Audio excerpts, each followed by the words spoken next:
ஆமாம், இந்த வீடியோ மூலமாக நாங்கள் இன்று முத்திரை வரி சட்டங்கள் தொடர்பாக பார்க்க இருக்கின்றோம்.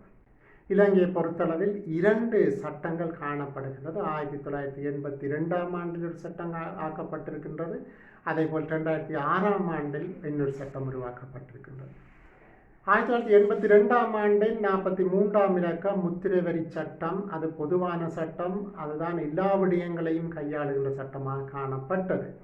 ஆனால் 2006ஆம் ஆண்டின் 12ஆம் இலக்கம் முத்திரை வரிகள் விசேட ஏற்பாடுகள் சட்டம் குறித்த சில விடயங்களுக்காக விசேடமாக கொண்டுவரப்பட்ட சட்டம். அவை சில ஆவணங்கள் முத்திரை வரி செலுத்த வேண்டும் 2006ஆம் ஆண்டின் கீழ். சில ஆவணங்களை பொறுத்தளவு 1982ஆம் ஆண்டின் முத்திரை வரி சட்டத்தின் கீழ் வரியை செலுத்த வேண்டும். அவை 2006ஆம் ஆண்டு சட்டத்தை சற்று விரிவாக பார்ப்போமாக இருந்தால், அங்கே குறித்துரைக்கப்பட்ட ஆவணங்கள் மீது வரி செலுத்த வேண்டும். அதற்கான கெசட் நோட்டிஃபிகேஷன் அல்லது வர்த்தமானி அறிவித்தல் விடுக்கப்படும் அல்லது கட்டளை விடுக்கப்படும். அது அமைச்சரினால் செய்யப்படுகின்றது. அதன் அடிப்படையில் வரி அறவிடப்படுகின்றது. அவை அது சுருக்கமாக எதன் மீது அந்த வரி அறவிடப்பட வேண்டும் என்று சொல்லப்படுகிறது என்று சொன்னால், இலங்கையில் நிறைவேற்றப்பட்ட அல்லது இலங்கையில் வரையப்பட்ட அல்லது இலங்கையில் நிறைவேற்றப்பட்ட ஆவணங்கள் மீது அல்லது இலங்கையில் சமர்ப்பிக்கப்படுகின்ற ஆவணங்கள் மீது வரி செலுத்தப்பட வேண்டும். அல்லாவிட்டால் இலங்கையில் உள்ள ஆதனம் தொடர்பில் இலங்கைக்கு வெளியே நிறைவேற்றப்பட்டிருந்தால் அது இலங்கையில் சமர்ப்பிக்கப்படுகின்ற போது அதற்குரிய முத்திரை வரி செலுத்த வேண்டும். அது ஒவ்வொரு விடயத்துக்கும் முத்திரை வரி வேறுபடும். அதை தெரிந்து கொள்ள வேண்டும். அவை 2006ஆம் ஆண்டின் கீழ் நாங்கள் பார்க்கிற போது சிலவற்றுக்கு வரி அறவிடப்படுகின்றது அல்லது வரி விதிக்கப்படுகின்றது. 1982ஆம் ஆண்டு சட்டத்தை பார்க்கும் போது அது வேறு விடயங்கள். அவை முதலில் நாங்கள் 1982ஆம் ஆண்டு சட்டத்தை பார்ப்போமாக இருந்தால், அது அசையா ஆதனங்கள் தொடர்பான வரிகள் முத்திரை வரிகள் அங்கே சொல்லப்பட்டிருக்கிறது. மோட்டார் வாகனங்களுடைய கைமாற்றம் சம்பந்தமான முத்திரை வரிகள் அங்கே சொல்லப்பட்டிருக்கிறது. இறுதியாக நீதிமன்றங்களில் சமர்ப்பிக்கப்படுகின்ற வரிகள் முத்திரை வரிகள், அதாவது ஆவணம் ஒன்றை செய்கின்ற போது, ஒரு வழக்கை தாக்கல் செய்கின்ற போது செலுத்தப்பட வேண்டிய முத்திரை வரிகள் சம்பந்தமாக அந்த 1982ஆம் ஆண்டு சட்டத்திலே கூறப்பட்டிருக்கின்றது.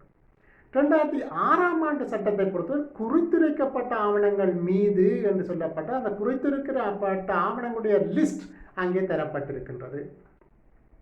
இந்த அடிப்படையில் பார்க்கிற போது சத்திய கடுதாசி, உங்களுக்கு தெரிந்தது போலவே பெயரில் ஏதாவது பிழை இருந்தால் நாங்கள் சத்திய கடுதாசி ஒன்றை செய்ய வேண்டும் என்று தேவைப்படுத்தப்படுவது. அந்த சந்தர்ப்பங்களில் அதற்குரிய முத்திரை வரி செலுத்த வேண்டும். அடுத்ததாக காப்புறுதி ஒப்பந்தங்கள் அல்லது காப்புறுதி பூட்கை அல்லது காப்புறுதி இன்சூரன்ஸ் நாங்கள் ஒன்று எடுக்கிற போது, இன்சூரன்ஸ் பாலிசி எடுக்கிற போது அதற்குரிய செலுத்துகை இருக்கிறது.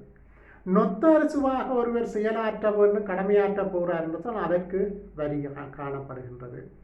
வியாபாரம், தொழில், உயர் தொழில், வாழ்க்கை தொழில் போன்றவற்றை நடாத்துவதற்கான உரிமம், லைசன்ஸ் எடுக்கிற போது அதற்கு முத்திரை வரி செலுத்த வேண்டும். கடன் அட்டை அதாவது கிரெடிட் கார்டை பயன்படுத்தி இருக்க போது அதற்குரிய பேமெண்ட் செய்கிற போது அதற்கு ஒரு முத்திரை வரி அறவிடப்படலாம். அதே போல பங்கு சான்றிதழ், ஒரு கம்பெனியில் நாங்கள் ஷேர் அண்டை வாங்குற போது அந்த ஷேர் டிரான்ஸ்ஃபர் பண்ணுற போது அல்லது அதை நாங்கள் வாங்குகிற போது அதற்குரிய முத்திரை வரி செலுத்த வேண்டி தேவைப்படுத்தப்படலாம். ஆதனத்தை பாதிக்கின்ற பொண்டோ மோட்கேஜ் சம்பந்தமாக செலுத்த வேண்டி வரலாம், செலுத்த தேவைப்படுத்தப்படலாம். வாக்குறுதி பத்திரம் செய்கிற போது அதற்குரிய கட்டணம் இருக்கின்றது. அதே போல குத்தகை, லீஸ் ஓ ஹயர், இவை சம்பந்தமாக கட்டணம் முத்திரை வரி அறவிடப்பட முடியும். பணப்பெருகைகள், கொடுப்பனவுகள் மீது வரி அறவிடப்பட முடியும். இதைவிட அந்த அமைச்சர் கருதுவாராக நான் வேறொரு விடயங்கள் சம்பந்தமாக அதனை கூட கெசட் மூலமாறி அவை இந்த லிஸ்டில் காணப்படுகிற விடயம் சம்பந்தமாகத்தான் 2006ஆம் ஆண்டின் வரி 2006ஆம் ஆண்டின் முத்திரை வரிகள் விசேட ஏற்பாடுகள் சட்டத்தின் கீழ் வரி அறவிடப்பட முடியும். அதே நேரம் அமைச்சர் விரும்பினால் ஏதாவது ஒரு ஆவணத்துக்கு முத்திரை வரி செலுத்த தேவையில்லை என்று விலக்களிக்கவும் முடியும். அது எல்லாமே எல்லா விடயங்களும் அரசாங்கத்தினுடைய கொள்கையின் அடிப்படையில் அமைந்திருக்கின்றது. யார் இந்த முத்திரை வரியை செலுத்த வேண்டும் என்று சொல்லி அந்த சட்டம் ஏற்பாடு செய்கின்றது? பொதுவாக காப்புறுதி அதனை உருவாக்குவர் செலுத்த வேண்டும். பங்குகளை பொறுத்தவரை யார் கைமாற்றுகின்றாரோ அவர் செலுத்த வேண்டும். குத்தகையை பொறுத்தளவில் குத்தகைக்கு எடுப்பவர், குத்தகை கொடுப்பவர் இல்லை, குத்தகை யார் எடுக்கின்றாரோ அவர் அதுக்குரிய பணத்தை செலுத்த வேண்டும். அதற்குரிய பணம் என்று சொல்லுகின்ற போது அந்த முத்திரை வரியை செலுத்த வேண்டும். நொத்தரசை பொறுத்தவரை யார் நொத்தரசுக்கு விண்ணப்பிக்கின்றாரோ அவர் செலுத்த வேண்டும். ஏதாவது லைசன்ஸுக்கு முத்திரை கட்டணம் இருக்க செலுத்த வேண்டும் என்று சொன்னால் யார் லைசன்ஸுக்கு அப்ளை பண்ணுகிறாரோ அவர் தான் அதை செலுத்த வேண்டும். ஏனையவற்றை பொதுவாக சொல்வதால் எந்த ஆவணமாக இருந்தாலும் யார் அதனை எழுத சொல்லுகின்றாரோ, எழுதுகின்றாரோ, அல்லது யார் அதனை உருவாக்குகின்றாரோ, யார் அதனை நிறைவேற்றுகின்றாரோ அவர்தான் அதற்குரிய முத்திரை கட்டணத்தை செலுத்த வேண்டும். இவ்வாறு சில நிறுவனங்களை பொறுத்தவரை அவை தொடர்ச்சியாக ஒவ்வொரு நாளும் இதே தொழிலாக செய்து கொண்டிருக்கிறார்கள். வங்கிகளை பொறுத்தவரை கடன் அட்டை சம்பந்தமாக இருக்கலாம், அல்லது காப்புறுதி நிறுவனங்களில் காப்புறுதி பொலிசியை பொறுத்தவரை ஒவ்வொரு நாளும் எத்தனையோ பேர் எடுத்துக்கொண்டிருப்பாங்க. அவை ஒவ்வொன்றுக்கும் நாங்கள் செலுத்தி கொண்டிருக்க வேண்டிய அவசியம் இல்லை. அதற்காக இந்த இன்லேண்ட் ரெவென்யூ கமிஷனர் ஜெனரலுடன் அனுமதியை பெற்று அதன் அடிப்படையில் காலாண்டு அடிப்படையில் அவர்கள் செலுத்த முடியும். அதாவது மார்ச் 31 ஜூன் 30 செப்டம்பர் 30 டிசம்பர் 31 என்ற அந்த கால அட்டவணையில் முழு தொகையும் செலுத்த முடியும். அல்லாவிட்டால் நேரடியாக ஒவ்வொரு முறையும் செலுத்த வேண்டும். அவை முத்திரை வரி என்பது நிச்சயமாக முத்திரை தான் ஒட்ட வேண்டும் என்பதல்ல, முத்திரையும் ஒட்ட வேண்டியும் இருக்கும். சில வேளைகளில் சான்றிதழ் ஒட்ட வேண்டியும் இருக்கின்றது. முத்திரை என்கிற போது எப்போது அந்த ஆவணம் நிறைவேற்றப்படுகிறதோ அன்று அல்லது அதற்கு முன்னதாக செலுத்த வேண்டுமே தவிர நிறைவேற்றிய பின்னர் செலுத்த முடியாது. அதேவேளை அந்த ஆவணத்தில் எவ்வளவு முத்திரை வரி செலுத்தப்பட்டது என்பது குறிப்பிடுதலும் வேண்டும். அசைய ஆதனங்களை பொறுத்தவரை அது ஈடு அல்லது குத்தகை மீதான வரிகள் செலுத்துகின்ற போதும் இதே விடயம் பின்பற்றப்படுகிறது. அவை முத்திரை வரி ஆவணம் நிறைவேற்றப்படுகிற போது அல்லது ஆவணம் நிறைவேற்றப்படுவதற்கு முன்னதாக செலுத்த வேண்டும். பெரிய தொகைகளை இப்போ குத்தகை என்ற போது பெரிய தொகை வருகின்றோம், பெரிய அளவில் நாங்கள் செலுத்த வேண்டும். அதுக்காக பெரிய அளவில் முத்திரை வாங்கி விட்ட வேண்டிய அவசியம் இல்லை. அங்கு குறித்துரைக்கப்பட்ட அரசாங்கத்தினால் அல்லது மினிஸ்டர் அமைச்சரினால் அந்த கட்டளை செய்யப்பட்டிருக்கும், ரெகுலேஷன் செய்யப்பட்டிருக்கும் அல்லது கட்டளை விதிக்கப்பட்டிருக்கும். இந்த வங்கியில் செலுத்தும்படி சொல்லப்பட்டிருந்தால் அந்த வங்கியில் செலுத்தி அதற்குரிய சான்றிதழை பெற்று ஒட்ட முடியும். பெரிய தொகைகளை பொறுத்தளவு ஏதாவது காரணத்தால் அவ்வாறு செலுத்த முடியாது விட்டால் 7 நாட்களுக்குள் குறித்த வங்கியில் செலுத்தி அதனுடைய சான்றிதழை ஒட்டலாம். முத்திரையை ரத்து செய்தல் வேண்டும் கட்டாயம். ஏனென்று சொன்னால் முத்திரையை எவ்வாறு ரத்து செய்ய வேண்டும்? குறுக்காக வெட்டிவிட வேண்டும், அல்லது ஒவ்வொரு முத்திரையிலும் தன்னுடைய இனிஷியலை போட்டு அதனை கேன்சல் செய்துவிட வேண்டும், இல்லாது ரத்து செய்ய வேண்டும். என்ன காரணம் சொன்னால் மீள அந்த முத்திரையினுடைய உபயோகத்தை தடை செய்ய வேண்டும். குறிப்பாக 50 ரூபாய்க்கு மேல் ஒரு முத்திரை ஒட்டப்படுமா இருந்தால் கட்டாயம் அது குறுக்கு போடப்பட்டிருக்க வேண்டும், ரத்து செய்யப்பட்டிருக்க வேண்டும், அல்லது முதலெழுத்து மூலமாக அது ரத்து செய்யப்படும். அப்படி ரத்து செய்யப்படவில்லை என்று சொன்னால் அது முத்திரை ஒட்டாத ஒரு ஆவணமாகத்தான் கருதப்படும். அடுத்ததாக இந்த ப்ரொவின்சியல் கவுன்சிலை பொறுத்தவரை அந்த ப்ரொவின்சியல் கவுன்சிலுக்குள் செய்ய ஒரு ஆவணம் நிறைவேற்றப்பட்டால் அல்லது ப்ரொவின்சியல் கவுன்சிலுக்குள் இருக்கின்ற ஆதனம் தொடர்பாக ப்ராப்பர்ட்டி தொடர்பாக அந்த ஆவணம் நிறைவேற்றப்படுமா என்றால் அந்த வரி அந்த ப்ரொவின்சியல் கவுன்சிலுக்கு செல்ல வேண்டும். விடயமாக பார்க்கிற போது இந்த ப்ரொவின்சியல் கவுன்சில் லிஸ்ட் என்று இருக்கின்றது அரசியலமைப்பிலே. அந்த லிஸ்ட் சம்பந்தமான விடயங்கள் எல்லாம் ப்ரொவின்சியல் கவுன்சிலுக்கு தான் அந்த முத்திரை வரி செல்ல வேண்டும். தற்செயலாக வரி கணிப்பிடுவதில் தவறவிட்டால் அங்கு முத்திரை போதுமானது ஒட்டப்படவில்லை என்று சொன்னால் வரி மதிப்பீட்டாளர் இதற்கான அறிவித்தலை மீண்டும் விடுத்து அதற்குரிய கட்டணத்தை செலுத்தும்படி உங்களை தேவைப்படுத்துவார். அப்போது நீங்கள் அதற்குரிய கட்டணத்தை செலுத்த வேண்டும். ஆக அது கட்டாயமான நடைமுறையாக இருக்கின்றது.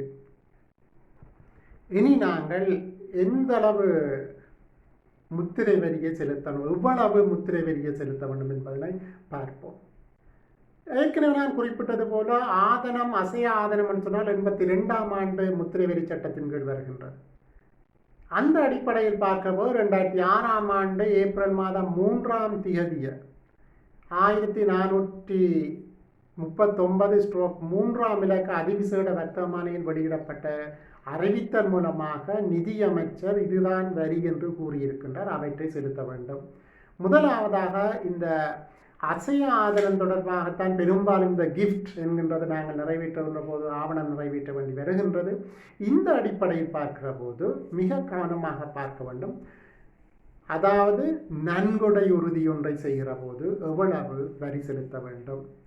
இந்த நன்கொடை உறுதி என்று சொல்கிற போது அது 50,000 ரூபாவாக அல்லது 50,000 ரூபாய்க்கு குறைவாக இருந்தால் ஒவ்வொரு 100 ரூபாய்க்கும் அதன் பாகங்களுக்கும் 3 ரூபாய்.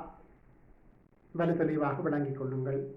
அவை 3 வீதப்படி நாங்கள் 50 ரூபாய்க்கு உள்ளே இருந்தால் செலுத்த வேண்டும். 49,350 ரூபான்னு சொன்னால் இந்த 50 ரூபாவுக்கு 100 ரூபாய்க்குரிய வரி தான் செலுத்த வேண்டும். இனி நாங்கள் பார்ப்பது 50,000 ரூபாய்க்கு மேற்படி எவ்வாறு நாங்கள் வரியை செலுத்த வேண்டும். அதாவது ஆதனம் நன்கொடை செய்கின்ற ஆதனத்தின் பெறுமதி 50,000 ரூபாய்க்கு மேற்பட்டிருந்தால், நாங்கள் ஏற்கனவே பார்த்தோம் 50,000 உட்பட்டிருந்தால் ஒவ்வொரு 100 ரூபாவுக்கும் 3 வீதம், அதாவது சாதாரண சொன்னால் 3 வீதம். 50,000 ரூபாய்க்கு மீறி செல்கிற ஒரு மேற்படுகின்ற போது அதன் ஒவ்வொரு பாகங்களுக்கும் 100 ரூபாவுக்கு 2 ரூபாய், அதாவது 2 வீதம். அவை முதல் 50,000 ரூபாவுக்கும் 3 வீதப்படி பார்க்க வேண்டும். 50,000 ரூபாய் விஞ்சுகின்ற போது ஒவ்வொரு 100 ரூபாவுக்கும் 2 வீதப்படி கால்குலேட் பண்ண வேண்டும். அடுத்ததாக நாங்கள் பார்க்க வேண்டிய விடயம் இந்த வேல்யூ, அதாவது கைமாற்றம், அதாவது ஒரு ஆதனத்தை விற்கிற போது எந்த அடிப்படையில் வரி செலுத்தப்பட வேண்டும். இதுவும் நாங்கள் நன்கொடையில் பார்த்த அதே சிஸ்டம் தான். அதாவது 1,00,000 ரூபாய் அல்லது 1,00,000 ரூபாவுக்கு உட்பட்ட பெறுமதியான ஒரு ஆதனம் தொடர்பில் கைமாற்றம் நிகழ்கிற போது அந்த 1,00,000 ரூபாய்க்கு உட்படுகின்ற அந்த தொகையின் ஒவ்வொரு 100 ரூபாவுக்கும் 3 வீதம். அவ்வாறு அது 1,00,000 ரூபாவுக்கும் செலுத்த வேண்டும். அவ்வாறு அதனுடைய பெறுமதி 1,00,000, அதாவது ஆதனத்தின் பெறுமதி 1,00,000 ரூபாவை வெஞ்சி செல்லுமாக இருந்தால் அதனுடைய ஒவ்வொரு 100 ரூபாவுக்கும் 4 வீதப்படி செலுத்த வேண்டும். ஆகவே முதல் 1,00,000 ரூபாவுக்கு 3 வீதமும் அதன் பின்வருகின்ற ஒவ்வொரு 1,00,000 ரூபாவுக்கும் 4 வீதம் படி பார்க்க வேண்டும். இதுதான் டிரான்ஸ்ஃபர் சம்பந்தமான முத்திரை வரியாக காணப்படுகின்றது. நீதிமன்றங்களை நாங்கள் பார்ப்போமாக இருந்தால், நீதிமன்றங்கள் ஒரு ஆவணத்தை சமர்ப்பிக்கிற போது அதற்குரிய கட்டணங்களை பார்ப்போமாக இருந்தால், அதாவது சிவில் வழக்குகள் உயர் நீதிமன்றம், மேன்முறையீட்டு நீதிமன்றம் அல்லது மேல் நீதிமன்றத்துக்கு செல்கிற போது அதனுடைய 1000 ரூபாவுக்கு 2 ரூபாய் வீதம் செலுத்த வேண்டும். ஒவ்வொரு 1000 ரூபாய்க்கும் 2 ரூபாய் வீதம் செலுத்த வேண்டும். 1 மில்லியனை தாண்டி இருக்குமாக இருந்தால் 2,000 ரூபாய் செலுத்த வேண்டும். அதே போல இந்த டிஸ்ட்ரிக்ட் கோர்ட்டில் ஏதாவது, மாவட்ட நீதிமன்றத்தில் ஏதாவது சிவில் வழக்கொன்றில் ஆவணங்களை கோப்பிடுகிற போது அது தொடர்பில் பார்க்கிற போது 1 மில்லியன் ரூபாவுக்கு குறைவாக இருந்தால் அங்கு அதனுடைய ஒவ்வொரு 1000 ரூபாவுக்கும் 1 ரூபாய். அவ்வாறு 1 மில்லியனை தாண்டி செல்லுமாக இருந்தால் 1000 ரூபாய் முத்திரை வரியாக செலுத்த வேண்டும். இவைதான் முக்கியமாக காணப்படுகின்ற 1982ஆம் ஆண்டின் முத்திரை வரி சட்டத்தின் கீழ் உருவாக்கப்பட்ட கட்டணங்கள். இனி நாங்கள் பார்ப்போம் ஏனைய கட்டணங்கள், முத்திரை வரிகள் எவ்வாறு காணப்படுகின்றன. இந்த விடயங்கள் அடிக்கடி 2006ஆம் ஆண்டு சட்டத்தின் கொண்டு வரப்பட்ட குறித்திருக்கப்பட்ட ஆவணங்களை பொறுத்து அடிக்கடி திருத்தப்பட்டிருக்கின்றன. தற்போது காணப்படுகின்ற நிலைமையை பார்க்கிற போது ஒரு சத்திய கடதாசியை பொறுத்தளவில் 50 ரூபாய் முத்திரை கட்டணமாக செலுத்த வேண்டும். இன்சூரன்ஸ் பாலிசியை பொறுத்தளவில் ஒவ்வொரு 1000 ரூபாய்க்கும் அதன் பாகங்களுக்கும் 1 ரூபாய் வீதம் செலுத்த வேண்டும். அதைவிட லைசன்ஸ் நாங்கள் பார்த்தோம் ஏற்கனவே, அந்த உயர் தொழில், வாழ்க்கை தொழில் ஏதாவது ஒரு உரிமம் கட்ட வேண்டும் என்று சொன்னால் அதற்கு 2,000 ரூபாய் காணப்படுகின்றது. அதேபோல் அது லிக்கர் லைசன்ஸ் சம்மந்தமாக இருக்குமென்னு சொன்னால் அது 20,000 ரூபா. அதிலே அததான் அராய்க்கென்று சொல்லப்பட்ட சாராயம் தவிர்ந்தவற்றை பொறுத்தவரை 20,000 ரூபா என்று கட்டணம் கூறப்பட்டிருக்கின்றது. அராய்க்காக இருக்குமென்னு சொன்னால் 2,000 ரூபாவும் அதனுடன் 10% செலுத்த வேண்டும் என்று சொல்லப்பட்டிருக்கிறது. அதாவது அதில் எது கூடவோ அதைத்தான் செலுத்த வேண்டும் என்றும் அங்கே சொல்லப்பட்டிருக்கின்றது. ஏனைய விடயங்களை பார்க்கிற போது குறிப்பாக கிரெடிட் கார்டை பொறுத்தளவில் 25 ரூபா செலுத்த வேண்டும் என்று சொல்லப்பட்டிருக்கின்றது. மோட்கேஜ் சம்பந்தமாக ஒவ்வொரு 1000 ரூபாவுக்கும் 1 ரூபா என்று சொல்லப்பட்டிருக்கின்ற அதே போல் வாக்குறுதி பத்திரத்தை பொறுத்தளவில் ஒவ்வொரு 1000 ரூபாய்க்கும் ஒவ்வொரு பாகங்களுக்கும் 1 ரூபா என்று சொல்லப்பட்டு இவைதான் பொதுவாக முத்திரை வரி சம்பந்தமாக நாங்கள் தெரிந்திருக்க வேண்டிய இன்னும் பல விடயங்கள் சொல்லப்பட்டிருக்கின்றன. எல்லா விடயங்களையும் நாங்கள் பார்க்க நமக்கு நேரம் போதாது. அதை இத்துடன் நாங்கள் முடித்துக்கொள்ளோம். இவைதான் முத்திரை வரி சம்பந்தமான மிகச் சுருக்கமாக சொல்வதன் சொன்னால் 2 சட்டங்கள் காணப்படுகின்ற. ஒரு சட்டம் அசையா ஆதனம் மோட்டார் வாகனம் மற்றும் நீதிமன்றங்கள் சம்பந்தப்பட்ட முத்திரை வீதியை சொல்லுகின்றது.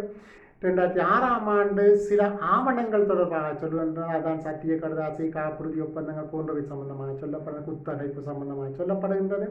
இந்த அடிப்படையில் பார்க்கும்போது அதாவது அமைச்சர் அதாவது நிதி அமைச்சர் கெசட்டில் வெளியிடப்படுகின்ற கட்டளை மூலமாக இவையை திருத்திக் கொள்ள முடியும், இம்போஸ் பண்ண முடியும். இந்த அடிப்படையில் இந்த கட்டணங்கள் அடிக்கடி ஒவ்வொரு வருடங்களும் மாற்றப்பட்டிருக்கின்றன. நன்றி.